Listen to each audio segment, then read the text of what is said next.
Alake of Egbaland, Oba Adedotun Gbadebo, has appealed to those calling for Nigeria's secession to shelve the idea. The monarch warned that those beating the drum of war in Nigeria are calling for chaos in the country and in Africa at large.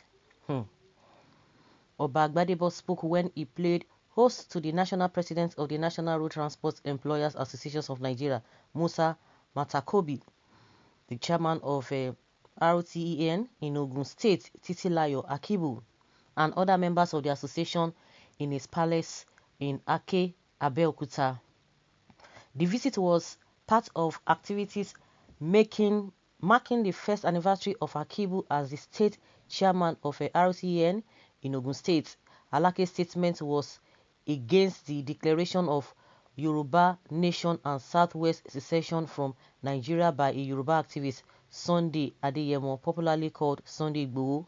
The monarch said Nigeria could not afford to go through any civil war, stressing that no country in the world will be willing to have over 250 million Nigerians as refugees. The monarch said Nigerians, irrespective of their tribe, political or religious afflictions, must work together for the country's greater good. Alake said if Nigeria fails as a country, the entire black race has failed, insisting that Nigeria is better as one united nation than break up. He said in a report by Punch, Nigerians, wherever you go in Nigeria, we must see ourselves as nationals of the same country, people of the same blood. We must work together to make Nigeria great because we must not fail. Nigeria must not fail. If Nigeria fails, the black race has failed and may it never happen. Where we over 250 million people go to, if they enter the next country, we will eat all their food within 2 days. There will be no food for anybody in that place again. That is why we must remain where we are and make Nigeria work and work well. So guys, the same rhetoric. So if Nigeria did this and that, oh, it will break, oh, it will do this and that, oh, who is going to accommodate us? Who is going to do this and this and that? We are better stay together. As if that is the problem these people always put up. That is one of the problems we have. Nothing happened without anything. You have tried something for how many years? It didn't work. It's not working. Everybody can see it. You know that all these obas, you can sit down in your palace. You don't bother about what you are going to eat. You don't bother how you are going to put food on your table. You don't bother how you are going to buy whatever. You don't bother how you are going to feed your family. You don't bother how you are going to pay your children's school fees. Everything is just there for you. You get your monthly whatever. Nobody dares to owe you your salary. You are on pay. You are paying salary. Individuals still come, because of your position. They can give you gifts. They can do whatever. You are just there. You don't strive for anything. You don't every respect that you need is being accorded to you. The question is that what is the fate of an average Nigerian person? You have everything at your disposal. Everything is being provided for you. So when these people are talking, you just be wondering whether they really have a blood flowing in their vein. Nothing happened without anything. People cannot just wake up. They should ask themselves these pertinent questions. How many British citizens, how many American citizens have you seen them crying in their numbers, moving from one country to another, running away from their country? How many? But the case is that how many of our people running from here to other countries just to have a good life, good quality of life? Have you ever asked those people, those countries that we are talking about? Have you asked yourself what is it that is making those people to stay back in their country, that everybody wants to go to their country? No, those their leaders, and their leaders, are they different? Do they have different airs? No. These people will not ask pertinent questions. They even know. I just feel like I know that they know because they are just playing to the gallery. Now, people just woke up one day and they see that Nigeria is fine, everything is good, and you just want to say I don't understand. I don't even know, because it's really annoying. People just woke up. You don't know, okay, these people who are saying this and this, what are the reasons? You don't want to know. Your own is just that don't say anything. Just will make Nigeria great. Is it in the man on the street that will make law, that will bring policy, or that will provide security and protect the lives of the people? Is it the man on the street that is going to do that? If somebody talks, they say, oh, you don't have the mandate. The people who have the mandate, what are they doing? Nothing. Everybody is crying here and there. I'm sure some of the monarchs in Ogun State, because this man is from Ogun State, one of the monarchs in Ogun State, some of the monarchs in Ogun State, they understand what is happening. They have said many things concerning what is happening. Did you say anything? I don't understand. You people will just be playing this card, this blackmail, just be blackmailing Nigerians. This and this and that. We are better together. This and are these people? I don't know. Is this not mere wickedness?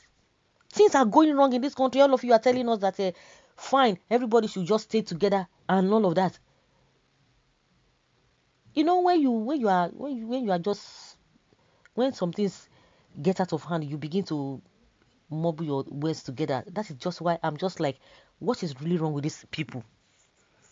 Sunday Igboho just woke up. Those who agitated just woke up.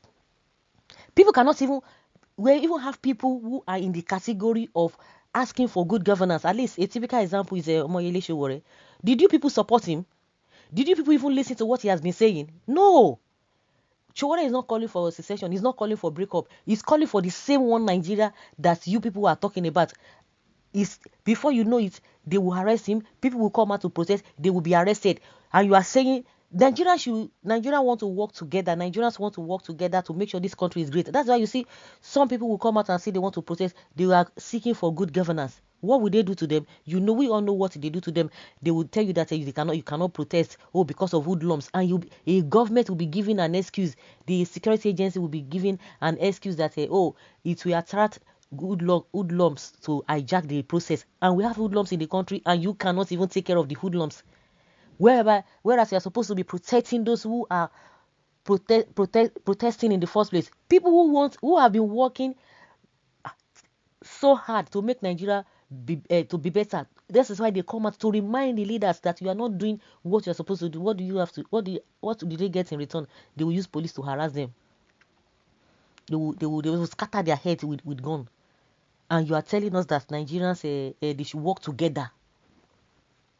The ones that have called for restructuring, the ones that have called for good governance, what did they get? Is it not did they listen to them? They didn't listen to them. So if they don't listen to them, some people are not calling for breakup. You're not saying they should not talk again. All of you just want the status quo to just continue. Those who are dying should be dying. Those who are hungry should just, poverty should just finish them up. Those of you who are enjoying, the tiny fraction of you that are enjoying, let it just be like that.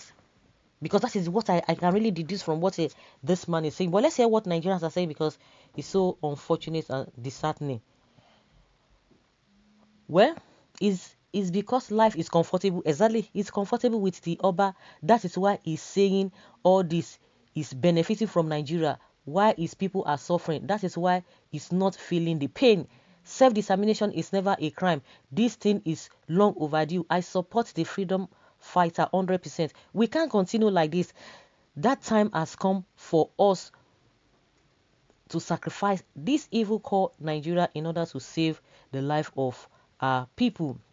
I said it, Yoruba freedom is very dicey. Religious differences, godfatherism, and respected authorities will make it difficult to achieve. Sir, your son Igboho never called for war, but simply requesting for Oduduwa nation. I don't know when that one has become a crime. When that has become a crime. He has not called for war. The new nation called Nigeria should be an estate of our great-grandfather, Uthman Dan Fodio. We must ruthlessly prevent a change of power. We use the minorities of the north as willing tools, as the south as a conquered territory, and never allow them to rule over us, and never allow them to have control over their future. This is someone is quoting Ahmadu Bello. When you hear that shouting one Nigeria, okay, that is what it means. Most of these Obas should be totally ignored if we are to make progress. They are all after their selfish interests. We should ask ourselves what progress we've achieved in terms of development since the Obas have been rendered powerless by the government. The only thing they are mostly used for is to gather supporters during elections, or because people will still respect them as elders. Most of them are now political obas without any power. It is the future of our children and upcoming generation that matters most. We shouldn't fail them just as most of our obas and leaders have failed us. Yoruba nation is a must, no going back. So guys, let's hear your own opinion on what the oba said.